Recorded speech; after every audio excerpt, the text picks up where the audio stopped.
이랬으면 큰일 날 뻔했습니다. 네. 그래서 아까 읽은 말씀 요엘서 2장 26절 말씀, 새 우리 교회에 주신 말씀인데요.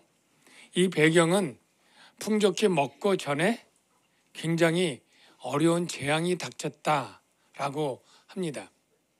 그 재앙이 언제냐 하면은 한 주전 800년 전 그때에 유대 땅에 엄청난 메뚜기 떼 재앙이 온 겁니다.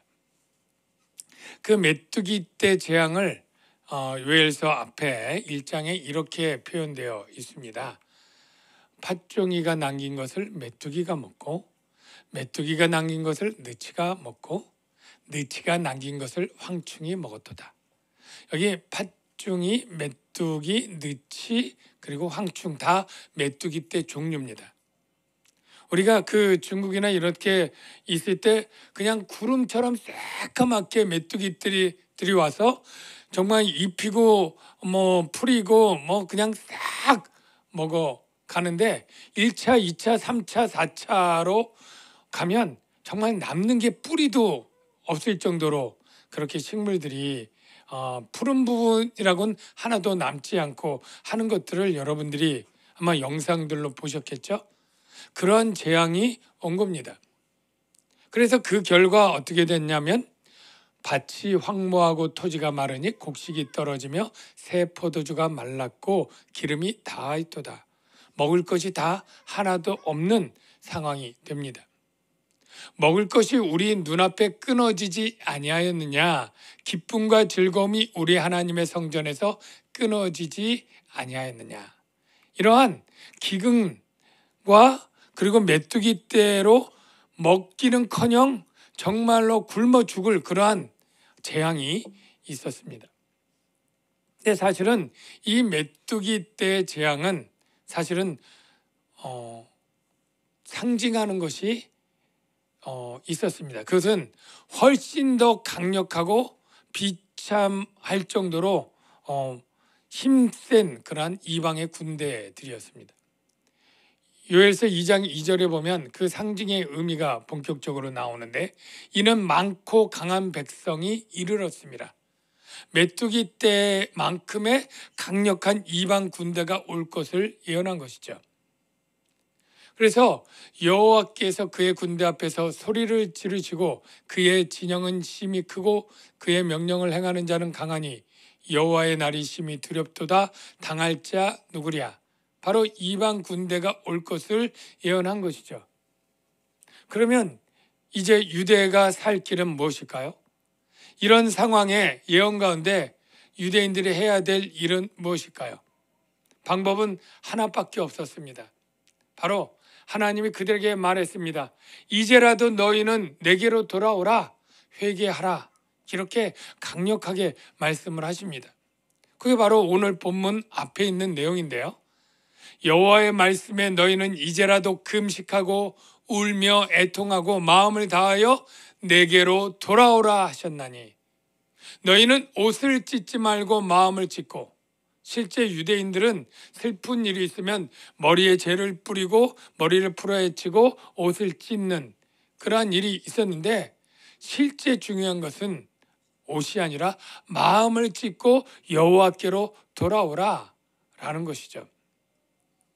바로 여호와께로 돌아가는 것이 우리가 해야 할 일입니다. 만약 우리가 여호와께로 돌아가면 여호와 하나님은 우리를 어떻게 대하실까요? 하나님은 이렇게 약속하십니다. 나는 은혜롭고 자비롭고 노하기를 더디하고 인애가 크기 때문에 너희들을 용서할 거야. 그게 13절에 이렇게 말합니다. 그는 은혜로우시며 자비로우시며 노하기를 더디하시며 인애가 크시다. 그래서 어떻게 해요? 그래서 그 뜻을 돌이켜 재앙을 내리지 아니하나니 주께서 혹시 마음과 뜻을 돌이키고 그 뒤에 복을 내리사. 뜻을 돌이키고 복을 내릴 것이다. 이렇게 하나님이 약속을 하는 거죠. 저는 새해 여러분들에게 하나님이 혹여라도 재앙과 재앙 비슷한 어두운 일들이 있다고 할 때 이 말씀을 기억하고 내가 뜻을 돌이키면 하나님은 은혜와 긍휼을 베풀겠다고 약속해 주신 말씀으로 받으시기를 주의 이름으로 축원합니다. 뿐만 아니라 우리에게 복을 주십니다. 어떤 복을 주느냐? 오늘 축복의 말씀이에요. 너희는 풍족히 먹고 먹되 풍족히 먹는 복, 그리고 너희에게 놀라운 일을 행하신 너희 하나님 여호와 이름을 찬송할 것이라. 왜냐하면 내 백성이 영원히 수치를 당하지 아니하리라. 이방 민족에게 압제를 받고 지배를 당할 때에 주권을 잃은 수치가 있잖아요. 굶주림이 있잖아요. 이 모든 것을 하나님이 구원하는 놀라운 일을 해주시는 거예요. 그래서 올 한 해 이 말씀은, 우리 교회에 주신 말씀은 어떤 복? 풍족히 먹는 복과 수치가 없는 복, 이것을 우리에게 약속해 주신 것입니다. 그러면 정말로 제가 농담처럼 살이 쪘다고 얘기했지만 정말로 올해 다들 많이 드시고 몇 킬로씩 찌는 그런 일은 오히려 그게 재앙이 될지도 모르겠죠. 어떤 먹는 것이냐, 여러분 다 짐작하시겠죠. 바로 사람이 사는 것은 떡으로만 살 것이 아니요 하나님의 입에서 나오는 말씀으로 사는 줄로 믿습니다. 주님은 요한복음의 제자들에게 이런 말씀을 했어요. 살리는 것은 영이니 육은 무익하니라. 내가 너에게 이른 말은 영이요 생명이라. 우리의 영혼을 살리고 우리의 생명을 주는 하나님의 말씀, 나는 생명의 떡이니 내게 오는 자는 결코 줄이지 아니할 터이요 나를 믿는 자는 영원히 목마르지 아니하리라. 이걸 생각하면 올 한 해 어떤 복이 우리에게 주어지느냐? 바로 대입하면 하나님의 풍성한 말씀을 먹는 복이 있게 될 줄로 믿습니다. 여러분이 설교를 통해서, 성경 공부를 통해서, 셀 모임을 통해서 여러 가지 하나님께서 귀하고 은혜로운 말씀들을 풍성히 주실 때 여러분이 먹게 되면 여러분의 영혼이 살찌고 잘되고 여러분이 풍성한 생명 가운데 살게 되는 은혜가 있을 것이라 믿습니다. 그리고 여러분이 수치를 당하지 않는데 우리가 이민족의 지배를 당할 일은 적용해도 없을 것이고요. 여러분이 세상 사람들로부터 조롱과 수치를 당하는 일들이 가끔 있을 때가 있어요. 주로 어떤 때입니까?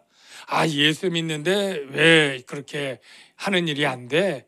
예수 믿는데 왜 그런 나쁜 일이 생겨? 이렇게 조롱을 하는 세상 사람들이 많이 있죠. 물론 우리에게 고난이 때때로 유익인 것을 그들은 알지 못하기 때문이라고 생각이 됩니다만, 어쨌든 그 말씀을 그대로 적용하면 바로 예수 믿는 저 사람 정말로 우리랑 다르네? 하나님이 도우시는 게벼? 하나님이 저 집안만은 보호하시는 게벼? 하는 그런 고백이 있는 해가 될 줄로 믿습니다. 요엘서 2장 17절의 말씀을 한번 볼까요? 이렇게 말합니다.